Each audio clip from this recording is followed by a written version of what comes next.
Bismillah.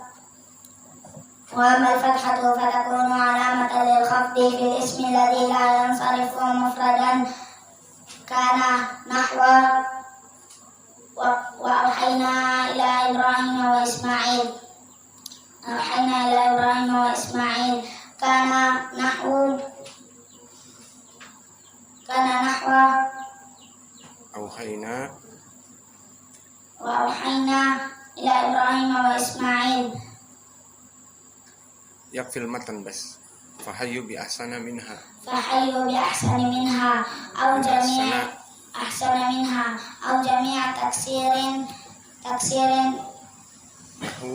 nahu نحو من محارب أو wa tamasila وتماثيل illa إذا أضيف نحو بأحسن منها fi ahsani taqwim بأحسن تقويم إلا au أو dakhala دخلت عليه النحو وأنتم عاكفون في المساجد.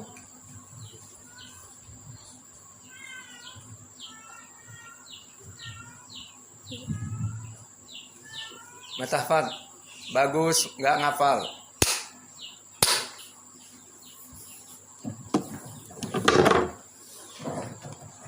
Harus ada 3 contoh karena ingin menyebutkan penghapusan dari nun yang domirnya macam-macam. Di sini tatuba domirnya alif, takdirnya 2 orang. Kemudian contoh yang lain, wa in tasbiru wa tartahu la yadurukum kaiduhum syai'a. Jika kalian bersabar dan bertakwa, tidak akan bermanfaat dari tipu muslihat musuh-musuh kalian.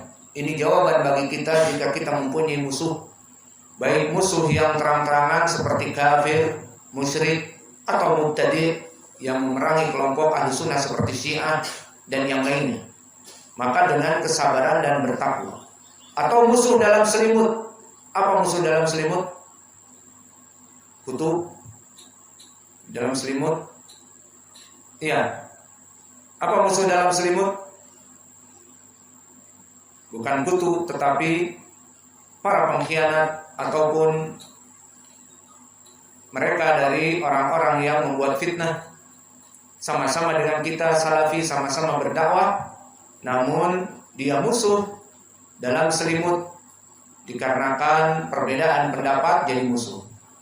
Dikarenakan tersungging senyuman jadi musuh.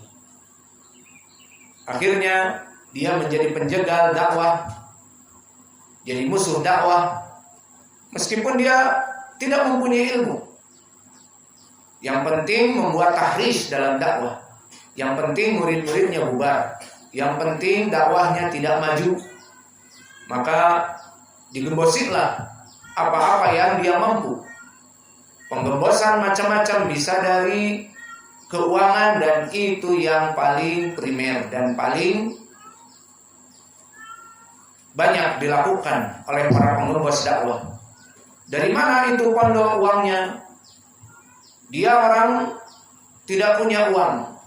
Bagaimana bisa membuat masjid?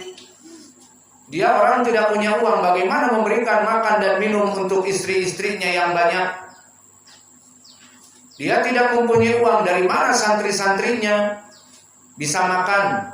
Karena pondoknya gratis dan sistem belajar mengajar tetap ada. Padahal tidak ada uang bangunan, tidak ada uang SPP. Dari mana dia bisa makan? Gaji saja tidak ada. Bahkan ustaz-ustaz kecilnya yang digaji. Maka dari perkara-perkara seperti ini, kelompok-kelompok musuh dalam selimut masuk kepada kriteria yasudduna an sabilillah. Mereka menjegal dakwah, yasudduna an sabilillah, membuat manusia lari dari dakwah. Ataupun dengan akhlak yang buruk, seperti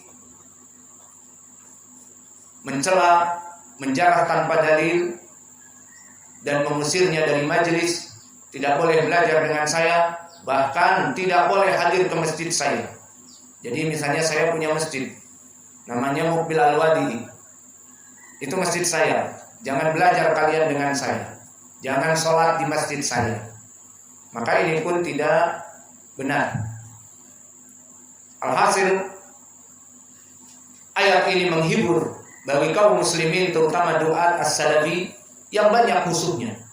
Musuhnya dari orang-orang kafir dan musuhnya dari orang-orang dekat yang mungkin tidak sejalan dakwahnya karena dia hizbiyun, atau tadi karena tersungging senyuman, tersinggung permasalahan sepele, perbedaan fikih, atau tersinggung muridnya pindah, atau tersinggung perkara yang apa saja, kemudian dijadikan perkara hijrul mubtadi', dihajar, tidak dibicara, tidak dijawab salam, tidak diajak bicara, dan tidak boleh sholat di masjid yang dia ada tidak satu atap dan sebagainya. Maka tidaklah seperti ini, dan kita bersabar. Jika murid-murid kita kurang adab, kita bersabar. Jika pengurus-pengurus menuding kita maling uang dakwah, kita bersabar. Dan ustadz-ustadz yang lain membenci kita, kita bersabar selama kita di atas Al-Quran dan Sunnah ala fahmi salafus saleh. Dan jika bisa islah, fal islahu khair. Maka di sini senjatanya adalah wa in tasbiru wa tattaqu la yadurukum kaiduhum syai'a. Ini obat yang Allah turunkan kepada Nabi Muhammad di saat Nabi Muhammad dalam keadaan mempunyai musuh dalam selimut. Siapa musuh dalam selimut pada saat itu di zaman Nabi Muhammad? Orang-orang munafiqun. Mereka dikatakan musuh dalam selimut karena dohirnya salat dan dohirnya melaksanakan apa yang ada bersama Nabi. Namun setelah itu mereka menghujam dari belakang, menjadi mata-mata kepada kelompok kufar Quraisy di Makkah. Wa in tasbiru wa tattaqu, syahidnya mana ya Hamam? Syahidnya tasbiru wa tattaqu.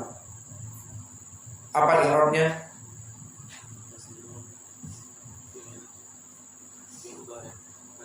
Mazum diin. Walamat jazmihima, tasbiru dan tattaqu apa? Hadfin nun. Baik, begitupun wa in tasbiru wa tattaqu. Maka i'rabnya in sama harfus syarat wal jazim, tasbiru fi'lun mudhari' majzum bi in, dan dia dalam keadaan kondisinya apa? Setelah in syartiyah fi'lu syarat, dinamakan dengan tasbiru fi'lu syarat. Alamat jazmihinya bihadfin nun, asalnya tasbiruna. Wa tattaqu wa atifah, tattaqu sama dengan tasbiru, maktuf alaih. Dan ayat yang terakhir, barakallahu fikum, wala takhafi wala tahzani. Aina syahid ya Nasr? Wala takhafi wala tahzani. Takhafi wa tahzani, kilahuma madza? Fi'lun madhi atau fi'lun amr? Takhafi, tahzani, fi'il apa? Fi'il mudhari'. Walamatu jazmihinya apa? Jazmihima hadfu harfil illah. Kenapa tidak dijawab? Alamatu jazmihima apa?